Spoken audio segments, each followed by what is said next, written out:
Okay, let's talk some about remote header authorization as it pertains to S2 members' file download options. This is grouped together with podcasting because it's one of the most typical uses of remote header authorization. Remote header authorization, though, can be used independently of any podcasting because it's a technology all of its own. So first I'm going to explain what it is, and then I'll show you in the second segment of this video, of this particular video, I will show you how to actually create a podcast using this technique.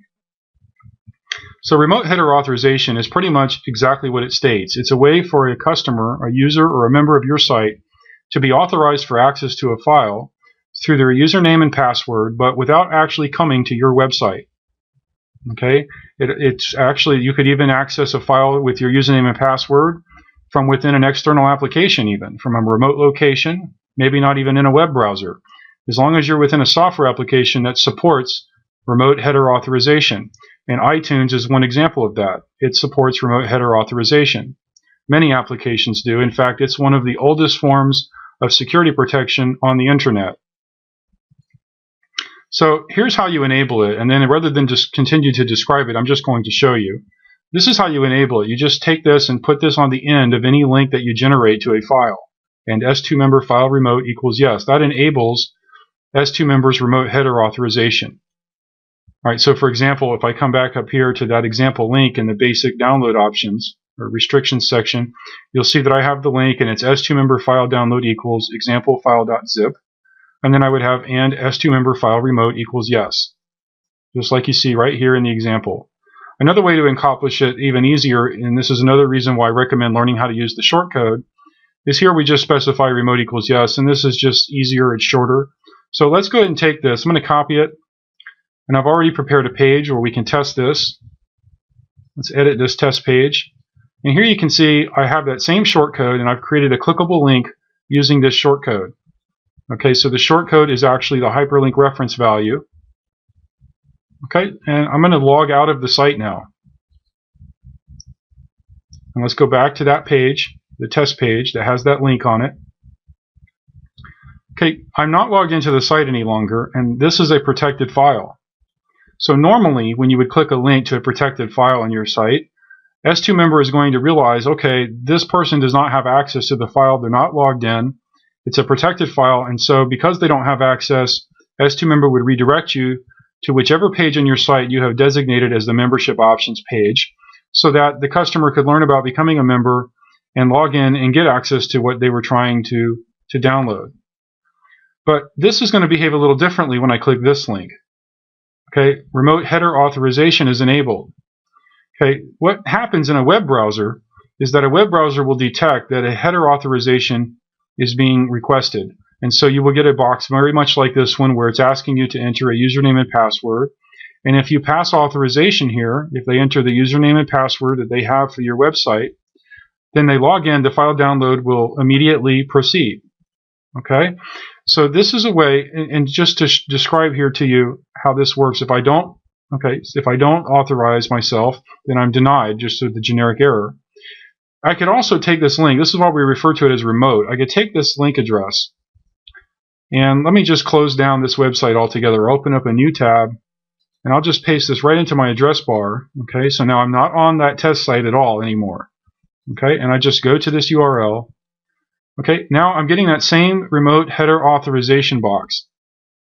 Okay, so this is allowing me to log in to your website without actually being on your website. And if I succeed, I get to download the file.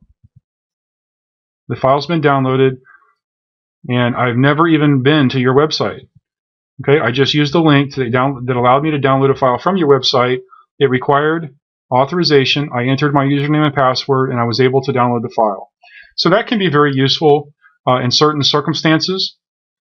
In the case of podcasting, which we'll discuss next, in the case of podcasting, it can be useful because in an application like iTunes, for example, the customer is not on your website. They're in a separate software application where they still need to have a username and password to access your podcast, but they'll need a way to authorize themselves to so that you can grant them access to the files without needing to have them come to your website, log in, gain access, And in fact, in an application like iTunes, that would not even be possible. So this is where remote header authorization can be a real nice feature to have. Okay, so we'll pick back up in the next segment of this video, and I'll actually walk you through the creation of a podcast. Okay, here we are at apple.com. I've pulled up some information and the specs on how to create podcasts for iTunes. I'm going to assume in this video that you already are familiar somewhat with iTunes, the application, and that you've already done some research of your own on how to generate a podcast that's compatible with iTunes. But if you haven't, you can go to this URL, or you can just search in Google for how to test your feed. That's going to facilitate the podcast through the iTunes application.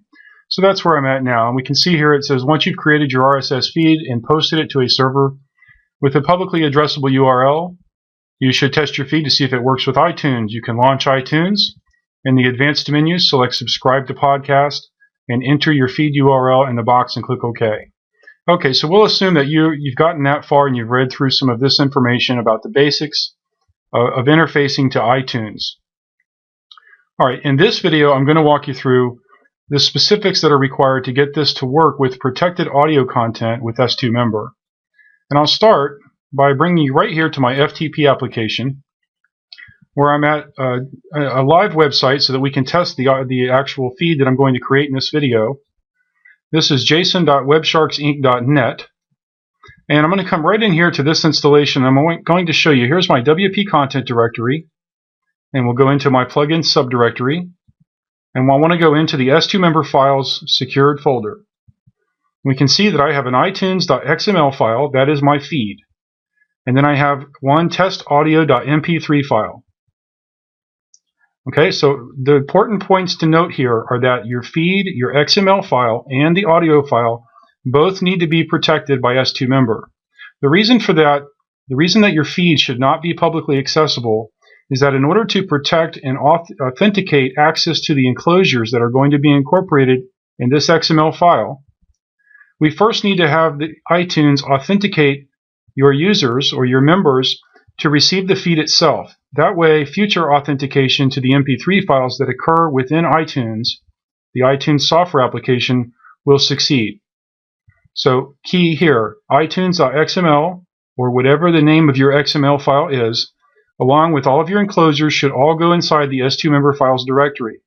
Now, of course, you may want to create subdirectories and organize this in different ways, and you're more than able to do that. In this example, I'm just keeping it simple. Okay, let's take a quick look now. I'm going to bring up another window. Let's take a look at iTunes.xml. Okay, I'm going to assume again that you know how to create an XML feed for iTunes.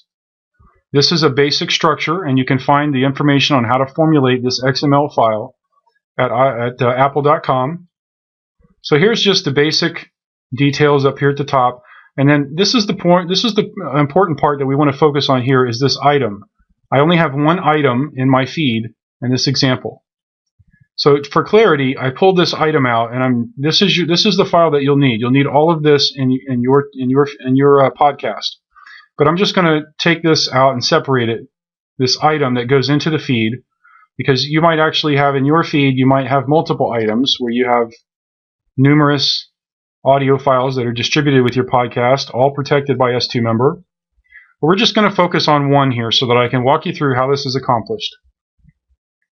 Okay, if you remember, I have that audio.mp3 file loaded into my S2 Member Files directory. So whenever I do an enclosure in my podcast feed, I want the URL to that enclosure to lead to a remote authorization file. So I have remote file equals yes.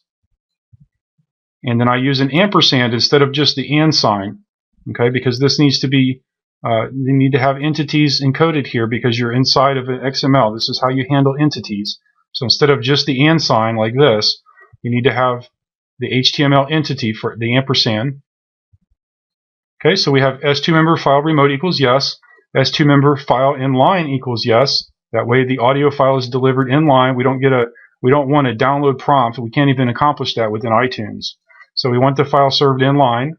And then we just specify S2 Member file download equals the name of the audio file. Now one thing to be careful of, you'll notice here that I have the S2 member file download equals audio.mp3 on the end of this link. You'll want to be sure that you do that also, because the iTunes will want to see that MP3 extension on the end. So you shouldn't have S2 member file inline equals yes on the end. You should have the name of the file with a valid audio extension on the end of your link. Okay, so that's how you would create the URL to that protected file enclosure. Now, let's take a look at how you would actually link in iTunes to your feed itself, to the itunes.xml file. Okay, so remember, itunes.xml contains the entire XML feed, including this test item that we were just looking at. So now I want to link to this feed so that I can instruct my users, members on how to subscribe to my podcast. And there's actually multiple ways to accomplish this, but I'm just going to show you using the test techniques that are described on the iTunes website. Here is the standard linking method, where we have the root domain, the root path, or I should say the root URL leading to my installation of WordPress. Then I have S2 member file remote equals yes, and S2 member file inline equals yes, and S2 member file download equals my podcast, which is itunes.xml in this example. So this is one way to distribute a link to your podcast. Now here's an additional way. This one allows you to use the advanced mod rewrite linkage where you don't have any query string variables. This would be a direct link where you just link directly to json.websharksinc.net. Here I have WP content plugins, S2 member files. Then I specify S2 member file remote, S2 member file inline, and then the name of my podcast feed. Okay, so let's just take the standard linking method. I'm going to copy this. This is what I might distribute. And let's open up iTunes.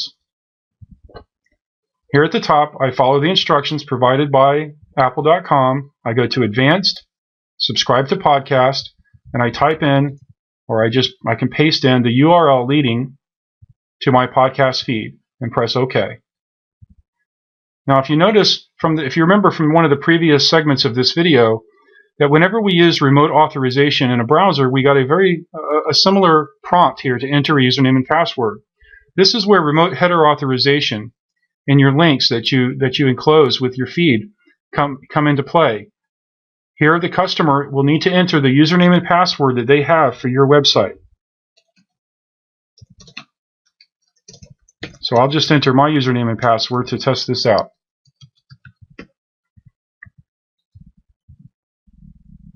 And now iTunes is downloading the items from that podcast.